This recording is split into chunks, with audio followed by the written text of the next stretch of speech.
Salut. Je suis venu me poser un petit peu dans la forêt. Donc cette vidéo n'a pas de but précis. Je vais un peu parler des patterns. En ce moment j'étais un peu en manque de... Enfin, j'aurais pu avoir une meilleure énergie. Et donc j'ai décidé d'aller me ressourcer et de prendre un peu l'air, etc. D'aller dans la nature. Ah, j'aime beaucoup cet endroit. Et de parler de choses qui me ressourcent naturellement. Tu sais, quand on a tous un truc sur lequel, dès qu'on en parle, on a plus d'énergie derrière. Donc du coup, je vais parler de ce que j'aime bien, moi, c'est la nature et les patterns.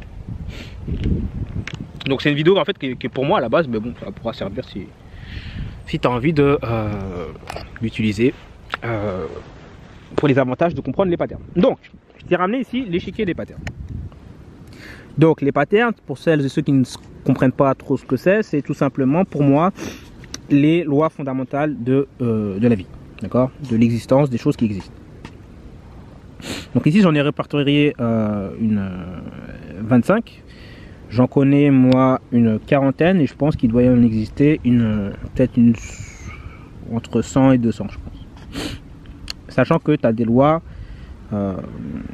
fondamentales au-dessus des patterns, tu as les méta-patterns et ça il en existe même pas 3 ou 4. Alors, on va parler aujourd'hui, je vais en choisir une au hasard comme ça. La pattern, celle-ci. Du diminution de retour et du retour négatif. Alors qu'est-ce que c'est que ce truc? En fait, si tu regardes dans ta vie, je vais donner plusieurs exemples, comme ça tu vas comprendre. Je sais pas si tu as déjà essayé de nettoyer chez toi, mais si tu as un gros bordel chez toi et que tu veux le nettoyer, et bien en fait 80% de ce que tu vas faire sera fait très rapidement. Alors tu vas me dire, ouais, on reconnaît la loi du 80-20. Elles sont liées ces deux patterns là. Parce qu'en fait, tu fais quelque chose très rapidement, au début, tu as beaucoup de résultats, et après, tu continues à faire la même chose, et tu as de moins en moins de résultats, et après, tu continues à faire la même chose, et à un moment donné, eh ben, ça s'empire. C'est la même chose pour les gens qui ont déjà construit une maison. Si tu as déjà vu des gens construire une maison, on va dire les 6 premiers mois, en partant de zéro, on va dire entre 6 à 8 mois, ils vont construire rapidement la maison, donc les fondations, tout est déjà mis.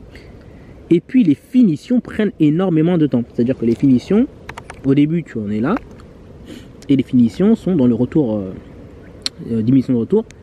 Et ensuite tu as carrément le retour négatif. Donc le retour négatif c'est un petit peu comme le mieux et l'ennemi du bien. Tu vois, c'est que tu essayes de faire mieux, après ça part en live. Et cette pattern là en fait elle est liée à la loi du 80-20. Donc je pense que tu connais cette loi, c'est que en fait en gros 20% des actions donnent 80% des résultats. En fait, c'est un peu plus précis que ça. C'est que cette loi-là, étant donné que c'est une pattern, que les patterns se conjuguent entre elles, elle est liée à la loi de la fractale. Ça veut dire que dans le 80-20, une fractale, c'est que dans une forme, il y a la forme qui se répète, et ainsi de suite jusqu'à l'infini. C'est-à-dire que dans le 80-20, il y a le 80-20. Ça veut dire que 20% des 20% donnent 80% des 80%. Ça veut dire qu'en fait, 4% donnent 64% des résultats. Et 1% donne 50% des résultats et 0,2% donne 40% des résultats et ainsi de suite, ainsi de suite, ainsi de suite. Et ça n'en finit jamais parce que c'est une fractale. D'accord? Alors, le truc c'est que si tu retournes cette loi du 80-20, tu comprends cette loi ici, du retour négatif. Parce que si 20% donne 80% des résultats, ça veut dire que 80% des efforts donnent 20% des résultats et ça continue de diminuer. Et c'est pour ça qu'on est dans le retour négatif. Dans le retour, diminution de retour. Alors pourquoi on bascule dans le retour négatif après? Ça vient de deux lois. De la loi du point de bascule et la loi de conservation d'énergie. Alors, c'est quoi la loi du point de bascule? Le point de bascule, c'est tout simplement lorsqu'un système, tu vois, tout fonctionne sous forme de système, un système commence à se transformer complètement à partir d'un point donné, un point précis, tout se transforme. Donc je vais donner plusieurs exemples. L'eau, tu vois, l'eau a entre 0 et 100 degrés, l'eau c'est de l'eau. À partir de 100 degrés, boum, point de bascule, l'eau devient de la vapeur.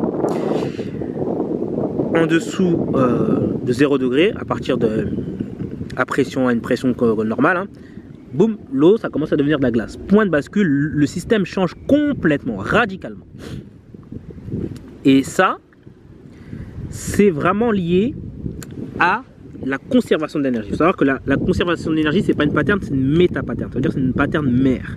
C'est-à-dire qu'elle est au-dessus des patterns. C'est-à-dire que toutes les patterns là, qu'il y a ici, là, sont soumis à ça. Et la conservation d'énergie, donc c'était inscrit au moment de la création de l'univers. C'est-à-dire que cette loi-là était inscrite au moment de la création de l'univers, c'est les choses doivent être optimisées pour pas dépenser de l'énergie pour rien. En gros, c'est ça. Et comme, tu vois, on va prendre l'exemple de l'eau. Et je vais prendre plusieurs exemples. Ensuite, des exemples avec toi, tu vas comprendre. L'eau, tu vois, quand elle est sous forme d'eau, comme là, eh bien, ça conserve il y a une dépense d'énergie pour garder l'eau sous cette forme. Et en fait, tu vois, et ça dépend de la température, mais également de la pression, etc. Et cet ensemble-là, le truc le plus optimal pour ce qu'on appelle de l'eau, c'est d'être sous la forme liquide. Quand tu augmentes la température ou alors tu abaisses très fortement la pression, l'eau, à partir d'un certain point précis, bascule en vapeur. Pourquoi? Parce que ça demande moins d'énergie qu'elle soit sous cette forme-là. Ça vient de la pattern de conservation d'énergie. Et cette loi-là, de conservation d'énergie, est l'une des lois les plus puissantes que tu peux utiliser partout, et notamment dans ton business. Alors, je vais donner un autre exemple maintenant. Dans ta vie, tu vois, moi, dans ta vie, tu vois, moi j'aime pas les moustiques, tu vois, les moustiques c'est chiant, j'aime bien la nature, mais bon, les moustiques c'est un peu chiant, tu vois. Et quand j'ai un moustique dans ma chambre, eh bien, je tolère. Il est dans ma chambre, donc je le tolère. Donc, ça me demande moins d'énergie de le tolérer que de passer à l'action. Donc, du coup, je passe pas à l'action, je le laisse dans ma chambre. D'accord? C'est chiant, c'est énervant, ça me prend la tête. Mais bon, mon cerveau se dit, ok, ça demande moins d'énergie de juste être énervé que de passer à l'action. Quand le moustique se rapproche de moi, donc, tu vois, il est là, il se passe rien, il se rapproche de moi, il continue. Et il passe devant mon oreille, il fait bzzz une première fois. Ça m'énerve énormément. Ça me demande toujours plus d'énergie, mais pas autant que de passer à l'action. Donc mon cerveau se dit, ah c'est chiant, mais je passe pas à l'action. Quand le moustique repasse une deuxième fois, là il se passe un truc, point de bascule. C'est-à-dire que là, c'est la goutte d'eau qui fait déborder le vase. Point de bascule. Ça me demande plus d'énergie d'être énervé, d'être mal à l'aise que de passer à l'action. Du coup, je passe à l'action, je trouve le moustique et soit je l'éclate. Alors maintenant, je suis devenu, j'aime bien la nature, donc je l'attrape et je le mets dehors. Mais et ça, en fait, c'est la même loi qui vous fait vous lever quand un moustique vous saoule que lorsque vous devez passer à l'action, mais également lorsque vous vendez un produit. Par exemple, là dernièrement, j'ai fait, moi je vends sous forme de webinaire. Et lorsque vous vendez à quelqu'un, donc on va prendre plusieurs exemples de vente. Lorsque vous vendez par exemple par téléphone, la raison pour laquelle les gens vous disent ouais, vous devez poser des questions aux gens et les faire entrer dans l'émotion, c'est parce qu'en fait on essaye de faire basculer la personne de cet état de je tolère, du coup je passe pas à l'action même si ça me saoule, à j'appuie sur les émotions. On arrive à un point de bascule pour que la personne se dise ok, ça me demande plus d'énergie de de regarder en face les émotions. Enfin, ça demande moins d'énergie aujourd'hui maintenant d'être énervé à cause de mes émotions que de passer à l'action. Du coup, la personne va passer à l'action parce que ça lui demande moins d'énergie de passer à l'action que de péter un câble et se dire putain, je me sens pas bien à cause de ça. Du coup, la personne va vous payer. Même chose lorsque vous vendez, par exemple en ligne. Moi, j'aime bien vendre par webinaire, donc je vends par webinaire automatique. Donc du coup les personnes, je passe pas avec eux au téléphone, mais donc je fais une pub webinaire automatique et ils me sortent la CB. Mais je mets en place le même système, c'est-à-dire que quand je vends, je leur montre une opportunité et ensuite je leur donne la plupart des choses clés en main. Pourquoi? Parce que lorsque vous avez montré une opportunité à quelqu'un, vous lui faites comprendre qu'elle peut changer de vie, etc. Donc du coup, les émotions commencent à être jouées. Ça joue sur les émotions. Oh yeah, moi aussi j'ai envie de changer, j'en ai marre d'être là où j'en suis, etc. Mais ensuite, il va y avoir des blocages parce que le cerveau est fait ainsi, il n'a pas envie de dépenser de l'énergie. Donc déjà, première énergie, c'est de sortir la CB parce qu'ils considèrent, il y a beaucoup de gens qui ont relié l'argent à faire des efforts. Donc du coup, pour le cerveau, sortir de l'argent, c'est comme s'il se dit, putain, j'ai fait des efforts pour rien, quoi. Donc du coup, je cherche de l'argent. Et donc ça, c'est la première barrière. C'est pour ça qu'il y a un premier frein au niveau de, il faut lever le frein de l'argent. Ensuite, il y a un deuxième frein, c'est, on vous dit, ouais, moi, je me sens pas capable de le faire. D'accord? Ça, c'est juste un bullshit du cerveau qui se dit, moi, j'ai pas envie de le faire parce que ça va me demander de l'énergie. Ensuite, il y a un troisième frein, une fois que vous avez levé celui-là, qui va dire, ok, mais est-ce que ta solution, est-ce qu'elle marche réellement? Ça, c'est encore un autre bullshit du cerveau qui se dit, moi, je ne veux pas tenter un truc si je suis pas sûr que ça marche. C'est pour ça que les garanties, c'est un truc qui est très très puissant, parce que ça met en jeu, encore une fois, la conservation d'énergie. Alors, comment on lève ça? Eh bien, on leur donne des trucs clés en main. Le moyen le plus simple de lever un truc, c'est de leur donner des trucs clés en main. Comme ça, le cerveau ne peut pas se bullshiter tout seul. Donc, on va prendre un exemple. Imaginons que vous dites à quelqu'un, voilà, vous lui apprenez un truc, vous dites, tu sais que de l'autre côté du lac, là, de l'autre côté du lac, il y a de l'or. Voilà, il y a de l'or. Mais pour arriver à l'or, tu dois passer par, il faut que tu construises un bateau. Il faut avoir un bateau, et du coup, moi, je vais t'apprendre à construire un bateau, d'accord? Donc le mec il se dit, ah putain, il y a de l'or, etc., etc. Mais son cerveau va dire, putain, mais moi je sais pas construire un bateau. Qui me dit que ton bateau va m'emmener là-bas? Et ensuite il va se dire également, bah, il va se dire, ouais, mais si je construis un bateau, déjà il va falloir que je trouve du bois. Ça se trouve, je vais pas trouver du bois, j'ai pas de scie, etc. Alors que si tu lui dis, écoute, tu vois de l'autre côté, il y a de l'or, il te faut un bateau.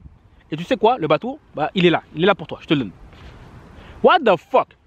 Le gars ou la fille n'a plus d'excuses. Et si tu lui dis en plus c'est un bateau à moteur qui te permet d'arriver rapidement à ta destination et qu'il est fait, pour que tu arrives directement à destination, on a réglé le GPS dessus, il n'y a plus la question de ouais mais je sais pas, moi je sais pas piloter un bateau, etc. Tu vois? En fait, plus tu crées des trucs clés en main pour les gens, plus tu en retires la pattern de conservation d'énergie, enfin plus tu es en accord avec cette pattern là, qui est partout, d'accord? Parce que c'est une fractale, donc elle est dans l'esprit de tout le monde, ok? On l'a tous cette pattern. Et plus toi, tu vas être susceptible de vendre. Et l'un des moyens de faire ça, rapidement et facilement, c'est tout simplement d'utiliser ce que j'appelle moi la symbiose. Donc la symbiose c'est quoi? C'est un truc, c'est une pattern que j'ai remarqué dans la vie. Donc dans le vivant, la symbiose c'est par exemple, je vais vous donner un exemple. Est-ce que vous savez qu'est-ce qui vous tient en vie? C'est le fait d'avoir de l'énergie. Et qu'est-ce qui vous produit de l'énergie en vous? C'est ce qu'on appelle les mitochondries. Donc en fait les mitochondries c'est simplement un truc c'est une sorte de mini pile qu'il y a dans chacune de vos cellules. Et ça, ces mitochondries en fait c'est pas humain. C'est-à-dire que c'est des bactéries qui sont pas humaines. Et si on nous les retire on meurt direct, d'accord, on est mort. Mais qui sont dans notre corps. Si on les retire, on meurt. Et sans elles ne peuvent pas vivre en dehors de nous. Et c'est ça une symbiose.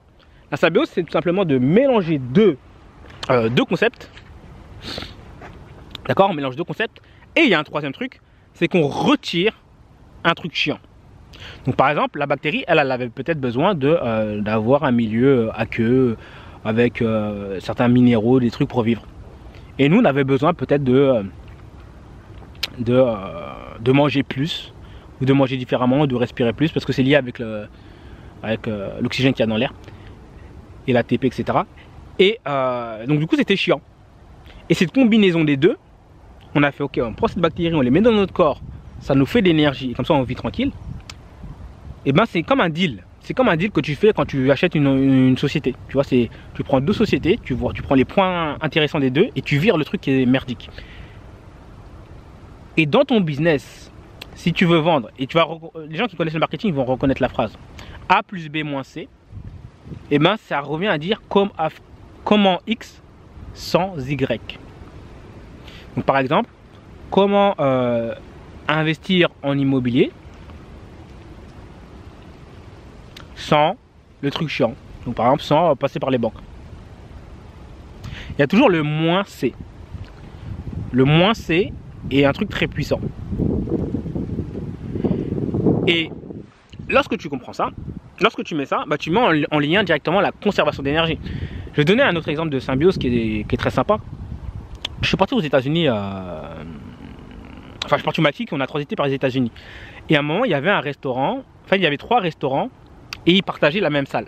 Donc tu as une salle, si tu veux, la disposition elle était comme ça. Je te montre ça. Comme vous pouvez le voir, c'est une vidéo où je pars dans mes trucs.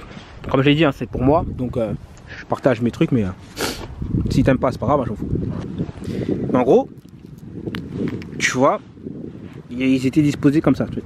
Ici, tu as la salle, ici, tu as le restaurant A, ici, tu as le restaurant B, ici, tu as le restaurant C. Ok. Et ici, tu avais la salle à manger. Tu vois. Enfin, la salle où les gens ils mangeaient. Mais en fait, ça, c'est une symbiose. Ça c'est surpuissant comme concept. Pourquoi? Parce que, regarde, les gens qui sont intéressés par A, ils viennent manger là. Ensuite, ils peuvent être ensuite intéressés par B, puis par C.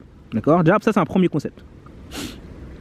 Là où c'est surpuissant, c'est que, du coup, cet ensemble-là, il va attirer plus de personnes. Mais cet ensemble-là, il coûte moins cher et il est plus efficace que de faire A de son côté, B de son côté et C de son côté. Pourquoi? Parce que si on fait A, B et C, chacun, ils doivent, par exemple, avoir une société pour nettoyer la salle. Chacun. Donc ici, il y aurait 3 sociétés. Donc société 1, société 2, société 3. Ensuite, il faut que chacune ait une salle. Donc il y avait salle 1, salle 2, salle 3. Ensuite, si A voulait attirer autant de monde que B, que A, B plus C, et ben A, il faudrait qu'il soit 3 fois plus puissant, 3 fois plus de marketing. Donc il y aurait 3 fois plus de marketing, donc x3. Ici, lui aussi x3, ici x3. Et là, regardez, cet ensemble-là, il a 3 fois plus de marketing, 3 fois plus de budget, il paye 3 fois moins d'immobilier ou de location parce que l'espace ici, il est plus petit. Il a réduit ses coûts en termes de gestion également de nettoyage, etc. Donc en fait, il a le bénéfice, premier bénéfice, plus l'ajout des autres. Donc ça, c'est le premier bénéfice. B, c'est l'ajout des autres, moins les trucs chiants. Et quand tu as cette pattern-là qui est là, comme cette pattern-là induit la conservation d'énergie qui est une méta-pattern, donc au-dessus des patterns, donc l'une des choses les plus puissantes qui existent dans l'univers, comme ça existe, et ben tu gagnes. Parce que quand tu mets ça en place, en fait, tu deviens Unicorn Star. Et Unicorn Star, c'est le beurre et l'argent du beurre. D'accord? C'est la façon la plus simple de décrire cette pattern-là, c'est quand tu as le beurre et l'argent du beurre. Et en fait, Unicorn Star, c'est un truc, il faut savoir que c'est une pattern qui est mouvante. Et elle est très liée au temps, au timing en termes d'espace, donc à l'endroit, et également au temps. Donc par exemple, Unicorn Star, c'est par exemple, tu vois, j'ai fait de la boxe, et il y a un endroit où tu tapes, si tu tapes ici, là, précisément là, ici à la boxe, là, bam, et ben t'as gagné. T'as gagné, pourquoi? Parce que le mec, si tu tapes correctement, le gars, ici ça bascule, ça fait bouger le cerveau, bam, il est KO. Deuxième endroit Unicorn Star, par exemple, c'est les endroits sensibles du corps. Tu vois, si quelqu'un t'agresse, si une femme se fait agresser, et que par quelqu'un et qu'elle lui met un coup de genou dans les parties, et ben l'endroit coup de genou dans les parties, c'est Unicorn Star. D'accord? C'est l'endroit où il fallait frapper à ce moment-là pour se défendre. D'accord? Et en fait, quand tu fais ça, t'as pas besoin de mettre beaucoup d'efforts pour avoir beaucoup de résultats. Si tu frappes un petit coup de genou dans les parties d'un mec, ça va faire plus de dégâts que si tu mets toute ta force dans l'épaule du mec. D'accord?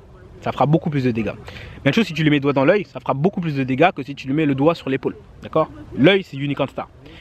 Et dans le business, il y a des endroits et des moments qui sont Unicorn Star. Tu vois? Surtout, il y a des moments déjà. Et ça, il y a beaucoup de personnes, parce que dans le développement personnel, on dit le contraire, mais il y a beaucoup de personnes qui ne comprennent pas ça. Mais t'as beau être super fort, t'as beau être bon dans le business, mon gars. Si tu joues contre les événements, donc contre les patterns, donc en gros, si tu joues contre le timing, t'es niqué. Par définition. Tu vois, il y a beaucoup de... T'as beau être le bête, le monstre du marketing, d'accord? Un monstre. T'as un putain de produit, t'as tout. Si le marché n'est pas en mode en explosion à ce moment-là, tu te feras défoncer par un mec qui est nul en marketing, qui ne sait pas vendre, mais qui s'est placé dans un marché qui monte. Tu te feras éclater la gueule. Éclater la gueule. Parce que tu joues pas avec les mêmes forces. Ça revient à jouer contre la gravité. Également, il y a des lieux qui sont mieux que d'autres. Tu vois, un truc tout con. Quand tu es en France, tu peux aller voir ce qui se passe aux États-Unis et le ramener en France. Je veux dire, ça, c'est l'un des trucs les plus simples à faire. Et à chaque fois que tu fais ça, il y a de grandes chances que tu deviennes unicorn star. Il y a également des lieux qui sont complètement pourris. Tu vois, par exemple, moi, tu prends un lieu où les gens, par exemple, n'ont pas d'argent. Tu vas dans un pays où malheureusement les gens n'ont pas d'argent, ou ne peuvent pas payer par carte. Comment tu peux lancer un business en ligne dans ce lieu-là? Tu vois? Et contrairement à ce que te disent les gens du développement personnel qui disent ouais, quel que soit le milieu, tu dois pouvoir t'en sortir parce que le plus important c'est toi. Bullshit. Ton environnement sera toujours plus fort que toi. Toujours. Toujours plus fort que toi. Alors oui, effectivement, il faut être préparé. Et les gens vont te dire ouais, mais en fait, les gens qui réussissent, c'est les gens qui sont préparés, qui ont échoué beaucoup. Non, c'est pas ça. Le vrai secret, il est là. Le vrai secret, c'est que les gens qui réussissent, ils se sont préparés jusqu'à un moment taper dans une unicorn star. C'est tout. Parce que, et ça explique pourquoi les réussites, tu as l'impression qu'il y a ce boom, cette explosion. Alors oui, effectivement, il faut être préparé à avoir l'unicorn star. Évidemment, si toi, tu n'as aucune connaissance en marketing, lorsque tu as l'opportunité d'y aller, si par exemple, tu ne peux pas envoyer en pub à ce moment-là, ou si tu ne peux pas convertir une personne et saisir cette opportunité, bah, tu vas la rater. Même si elle était là devant toi, la unicorn star. Donc évidemment, plus tu te prépares, plus c'est plus simple pour toi de saisir les unicorn stars. Mais la réussite est liée à ce truc-là. Elle est liée au fait de saisir la bonne opportunité au bon moment. Évidemment, il faut être préparé et avoir eu l'entraînement et avoir fait ce qu'il faut pour être capable de saisir cette opportunité. Mais l'opportunité, c'est ça qui va donner le résultat. Et ça, c'est une loi de l'univers. C'est pas un truc, c'est une loi de l'univers. Tu peux être le meilleur agriculteur du monde. Si tu vas en Sibérie, mon pote, ou dans le pôle Nord, mon pote, mais t'es fucked off. Ça sert à rien. Tu peux faire tout ce que tu veux, ça sert à rien. Par contre, si tu vas dans un climat adapté à ce que toi, tu vas planter, évidemment, il faut avoir l'œil pour repérer quand il faut planter. Et il faut avoir les grains. Donc, évidemment, il faut que tu aies les grains pour les planter au bon moment. Mais si tu n'as pas l'environnement qui est propice à ce moment-là, tu es fucked off. Et l'un des moyens les plus rapides de sortir d'une galère dans le business ou dans la vie, c'est de se casser et changer d'environnement. Se casser et changer d'environnement. D'accord? Parce que la unicorn star, en fait, c'est très lié à la conservation d'énergie, et la conservation d'énergie a créé les fractales. Les fractales, c'est un truc qui se répète dans un truc qui se répète dans un truc qui se répète. Et les fractales, donc il faut avoir l'œil pour le voir, mais les fractales, si tu veux, c'est un truc qui permet de faire le lien entre les dimensions. Ah, tu vas me dire, mais quoi, mec, t'es parti en couille. Écoute bien. Tu vois, par exemple, bah tiens, je vais te montrer ça. Tu vois là, là, on est en hiver et du coup, les feuilles sont tombées. Là, les trucs verts que tu vois, c'est des boules de gui. Si tu regardes bien ces boules de gui, la façon dont elles sont disposées, si tu les mets à plat, donc si tu prends tous les points là, des boules de gui là, tu les mets à plat, et ben, ça va te reproduire les taches que tu peux retrouver par exemple sur certains poissons, certains léopards, etc. Tu vois, les petites taches comme ça, à plat, ça va représenter ça. Là par exemple, là aussi, tu vois, là-bas on les voit. Et le truc c'est que ces boules de gui, elles sont disposées sur un arbre qui est en 3 dimensions. Et